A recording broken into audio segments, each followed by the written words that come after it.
Hi friends, good morning. నేను మీ శ్రీనివాస్, మీలో ఒకడు.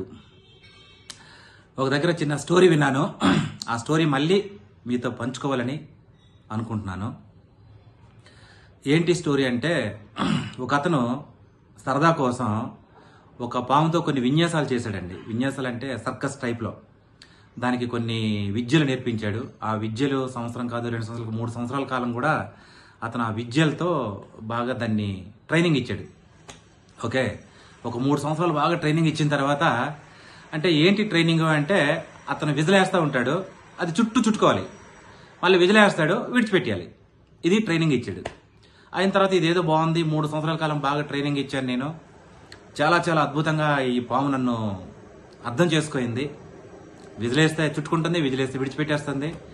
ఇది నేను పబ్లిక్లో కానీ చేస్తే మంచి పేరు సంపాదించవచ్చు అనే ఉద్దేశంతో అతను పబ్లిక్లో చేయడం ప్రారంభిస్తాడు. పబ్లిక్లో చేయడం ప్రారంభించిన తర్వాత ఒకసారి ఎక్కడో పబ్లిక్లో ప్రదర్శించాడు. ఆ ప్రదర్శన చేసిన తర్వాత అలాగే జనాలు చుట్టుముట్టారు. ఒక పెద్ద పాము మనిషి అనగానే పెద్ద జనాలు సర్వసాధారణంగా వస్తారు. ఆ టైంలో అతను చుట్టూ జనాలు అతను ఇంకా ఎందుకులే టైం వేస్ట్ అనుకుని స్టార్ట్ చేశాడు. విజిలేశాడు. పాము ఒక్కసారిగా చుట్టుముట్టేసింది. జనాలు ఇంకా విపరీతమైన చప్పట్లు, ఇంకా విపరీతమైన గోలలు, ఈలలు అన్నీ చేస్తూ ఉన్నారు. ఇతను చుట్టుముట్టేసింది కదా, ఇతనికి ఊపిరి ఆడడం లేదు. ఇతను విజిలేస్తూ ఉన్నాడు. విజిలేస్తూ ఉంటే ఆ పాముకేమో అర్థం కావడం లేదు, అంటే వినిపెట్టడం లేదు. అదేం విడిచిపెట్టట్లేదు. పాము ఏమనుకుంటుంది, ఏంటి మా ఓనర్ ఏమో విజిలేయడం లేదు, విజిలేస్తే నేను విడిచిపెడతాను కదా అని పాము అనుకుంటుంది.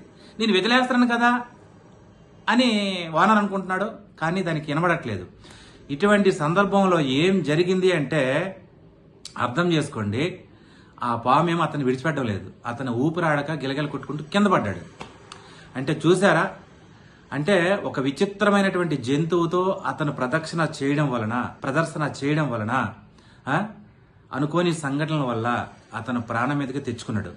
అందుకని ఎవరితో ఏ విద్యలు నేర్పించాలి, ఎవరితో ఎలా ఉండాలి, విద్యలు నేర్పించాలా వద్దా, సరదాలకు కూడా కొంత సమయం ఉంటుంది, కొంత సందర్భం ఉంటుంది.